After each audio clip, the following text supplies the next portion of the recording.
SC Movie proudly presents the menu. All of you must have gone to a restaurant at some point in your lives, but what if you find yourself at a restaurant where the food is unusually strange and it turns out to be your last meal? Would you like to go to such a place? What do you think? Would you want to try this food? What would be the situation of those who get stuck in such a place? We will get answers to all these questions as the story progresses. So, without wasting any more time, let's go ahead and start today's story. At the beginning of this story, we are introduced to the main character and his date, Margaret Mills. They are having a conversation about a special event that is happening tonight. Margaret is smoking and Tyler tells her to stop, saying that it will ruin her taste buds. He warns her that if she continues, she won't be able to enjoy tonight's dishes. For Margaret, the event is just like any other normal event, but she still listens to him and stops smoking. After a while, a boat arrives to pick them up. Seeing it, the market asks if everyone will fit in it because it seemed quite small.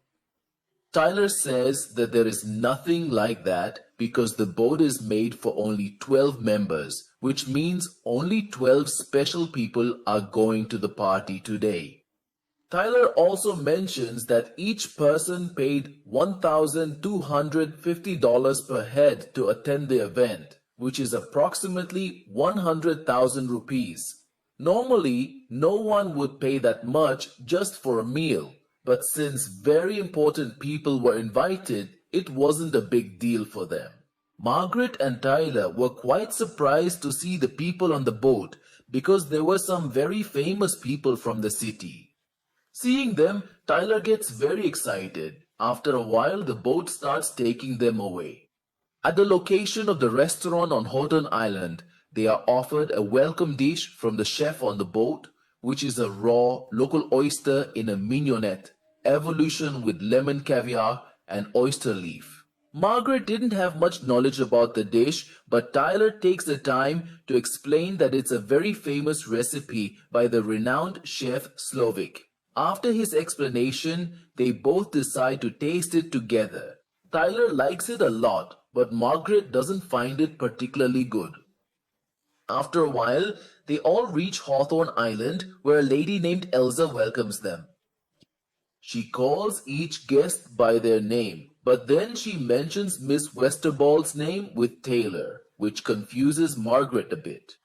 But then Tyler explains that Miss couldn't come for some reason, which is why he invited the market. Hearing this, Elsa finds it a bit strange because they had invited some special guests for today's meal. But because the market had already arrived there, she welcomes it as well. After checking all the guests, Elsa takes them on a tour of the island. She shows them how they grow all the ingredients for the restaurant right there on the island.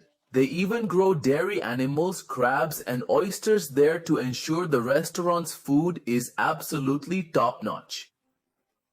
Some people are quite impressed by this, while some young industrialists make fun of her. Next, Elsa shows them the living quarters of the workers, where the entire staff, except for Chef Slowik, resides. She tells them in detail how they work day and night tirelessly for the restaurant. Margaret feels that something is off about Elsa's behavior. It seems as if she is hiding something behind her smile. Then, Elsa finally takes them to the restaurant for lunch, where everyone is very happy because they were all quite hungry by then. Inside the restaurant, many chefs are preparing unique dishes, which makes Tyler extremely excited. At that moment, the main chef of the restaurant, Rovik, makes his entrance. After talking to Elsa, he looks at the market. A little while later, the first dish is served, called amuse-bouche, which includes ingredients like cucumber melon milk and snow or shadeless. The dish looks so beautiful that everyone starts talking about it. Anyway, Chef Slowik then introduces himself to everyone and tells them that today they will get to taste many different dishes that they have never had before. But the chef requests that they do not eat any dish to fill their stomachs, but only taste and feel it, because their restaurant is quite expensive for a full meal. Along with this, the second dish is served, which is called the island. This dish includes some plants and rocks that are sourced directly from the island itself. The dish looks so incredibly amazing that everyone is left staring at it in awe. Before they could praise the dish, Chef Slowik says that they do not create anything special in this restaurant. Rather, nature creates more beautiful things than they do. Hearing this, Tyler almost starts crying and becomes even more attached to Chef Slowik's words. Everyone is talking among themselves, which Elsa is listening to.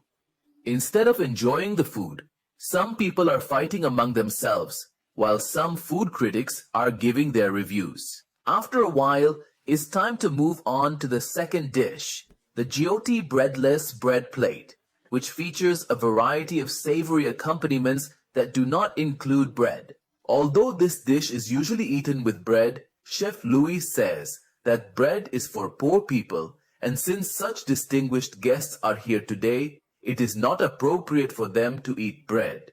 So they serve that dish without bread. At first, everyone thinks the chef is joking with them, but when the bread actually doesn't come, many people start eating it as a classic dish. But then some industrialists request bread from Elsa, to which she flatly refuses, causing them to start talking about their status. But Elsa was already aware of their status. Then she whispers something in one of their ears. "You will eat less than you desire, and more than you deserve." This meant that they would eat less than they wish, and more than they deserve. But they don't quite understand this. Margot doesn't understand the dish at all, so she doesn't touch it at all. Just then, a glass falls from Tyler's hand, prompting the chief to come over and ask Margaret why she isn't eating anything. To which she replies that she doesn't find anything in the dish worth eating. Upon hearing this, the chief makes a request for her to prepare the same food, but she still refuses to comply. After her refusal, he eventually decides to leave. Tyler didn't like the way the chef was behaving with Margot at all. In response, Margot says that if he likes their food, he should go ahead and eat it, but he shouldn't force her to eat it as well. After a while, the chef serves them their third dish, called the memory. In reference to this, the chef explains that this dish reminds him of his past. When he was young, one night on a Tuesday, his dad came home drunk and began strangling his mom with a telephone wire. Witnessing this horrifying scene, Slowik attacked his dad with a pair of scissors and managed to save his mom. Anyway, after the story, the dish is served, which was house-smoked braised chicken thigh. Plus, there were some images on it that were related to all the people who were sitting there. Upon seeing them, everyone sitting there is utterly shocked because they contain some deeply dark secrets of their lives. Secrets which they had kept carefully hidden from the rest of the world. All of this makes them very frustrated. Meanwhile, Marla and Tyler get into a fight, which frustrates Marla, and she leaves to go to the restaurant. There, she stands by the window, smoking a cigarette. Just then, some chefs also come there, which scares her, because they had entered the ladies' section of the restaurant. Slowik asks her why she didn't eat his last dish, to which Margot, without giving an answer, simply leaves the room. Now it's time for the chef's fourth dish, called the mess. To explain this, Chef Slowik calls one of his workers, Jeremy, and starts telling everyone his life story, after which he kisses him, and then Jeremy shoots himself. Seeing this, all the guests get very scared and start running away from their seats, but the chef convinces everyone that this is just a part of the menu. This makes everyone feel that perhaps it was a show, after which the dish is served to all of them. The ingredients included pressure-cooked vegetables, crusted fillet, potato confit, beef jus, and bone marrow with ripe Jeremy lauder, meaning that worker Jeremy was indeed dead, right when the meal was served. They are told to eat it, after which he orders his workers to prepare the next meal. Seeing all this, a rich man named Richard tries to leave with his wife Anna, but Elsa doesn't let them go, and they cut off his ring finger in front of everyone. Seeing this, everyone else present there becomes very scared and quickly realizes that this is no joke at all. After that, Elsa instructs everyone to remain in their seats, and Chef Slowik informs them that everything happening is part of their meticulously planned menu. At this point, everyone in the room realizes that they are trapped in that place, and their lives are entirely in Chef Slowik's hands. This revelation makes them extremely scared and anxious, understanding the gravity of their situation. Then Slowik calls Margot into the kitchen, where he tells her that they did all this according to a plan, but Margot is not part of it. Because she is ruining their plan, he gives her a choice. She can either join them in their endeavors or remain a guest in their company. Margot thinks that maybe he will spare her life. The chef informs him that everyone currently present in the restaurant is planning to kill him today, which means that Mark has no chance of survival anyway. He gives him 15 minutes to make a decision, during which they surf the internet. Their fifth dish, which is called palate cleanser, had ingredients such as wild bergamot and red clover tea. After all this, one of the industrialists tries to break a window to escape, but he can't break it. After that, Anna requests that her husband Richard needs to go to the hospital. Slowik asks him how many times he has visited their restaurant in the past few years, on which they say 5 or 6 times. Then he asks them to name any one dish from the list of previously surveyed dishes, but they find themselves unable to do so. Actually, Chef Slowik wanted to tell them that he has reached a point in his life with great difficulty where he can serve such important people. But those greedy people never respected his food and his dishes. Instead, they always found faults in them, even though all his dishes were perfect. Now they all see a man hanging outside the window, and he is wearing wings that look like those of an angel. That man was Doug Verrick, who was the owner of Slowik's restaurant and the island on which it was located. Seeing him, everyone gets very scared and tries to stop him. They offer Chef Slowik a lot of money. But an artist needs respect more than money. It's respect, not money, that an artist truly needs. And those people never understood this. After that, Slowik drowns Doug Verrick in the water in front of everyone, killing him. Then he calls Chef Margot to his office to ask for her decision. There Margot tells him that she is a call girl who came here at Tyler's request, after which Chef Slowik tells her that it has been years since he happily cooked for anyone. After that, he takes everyone outside for the next meal. There, he calls one of his workers, Catherine Keller, who tells everyone that 3 years ago, Chef Slowik tried to get physical with her, but she refused. A week later, he tried again to convince her, but she refused once more. After that, she attacked Chef Slovik's private parts with scissors. After all this, Chef Slowik plays a small game of cops and robbers with them, in which he gives all the males 46 seconds to run away from there, and in no time, all the men leave their partners and run away. Meanwhile, Catherine takes all the females back to the restaurant and serves them their 6th meal, which was called Men's Folly. The ingredients of that dish were Dungeness crab, fermented yogurt, Tui dried sea lettuce, and umeboshi kelp. All the ladies sit together and talk, where Ainam asks Margaret if she knows her husband, to which she says yes. Actually, Richard was a very old client of Margot with whom she had fallen in love. After that, Margaret reveals that her real name is not actually Margaret, but Enin, and she is originally from there. After a while, Slovik's guards catch everyone and bring them back, ending the game right there. Everyone comes back and sits in their respective seats once again. After that, Chef Slowik reveals a big secret. Actually, Tyler already knew about everything happening today because Chef Slowik had told him everything. Even after that, He brought Margaret with him because he had broken up with his date, Miss Westworld.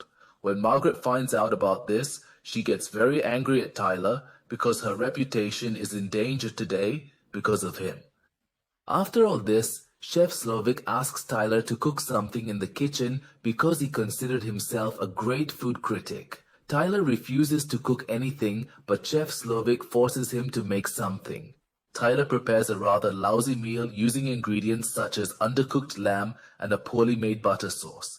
This dish is humorously named Tyler's Bullshit. Actually, Tyler was not a food critic at all, because to point out mistakes, one must know how to cook themselves. After which, Chef Slowik says something in his ear, and after hearing it, he himself leaves from there. Next, it's time to serve the chef's final dish, which was a dessert for which they needed a barrel that was kept in their smoker's house. Slowik asks Margot to bring her because she was now one of them. As she leaves, Margaret sees Tiger's body, who had hanged himself in a room. Anyway, she leaves there and goes to the smokehouse, where she finds a knife on a barrel, which she takes and enters the chef's personal warehouse. But someone is following her there. Inside the house, Margaret sees a silver gate which she tries to open. Just then, Elsa arrives and starts attacking her. Before Elsa has the chance to kill Margaret, she is killed in self-defense by Margaret. After that, she goes inside the silver gate. There, she sees some old photos of Chef Jobbik, where she notices that when the chef first became a cook, he was very happy. But gradually, as he got trolled, all the happiness disappeared from his face.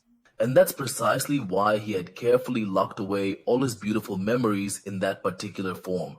Just then, Margaret finds a radio through which she tries to call for help.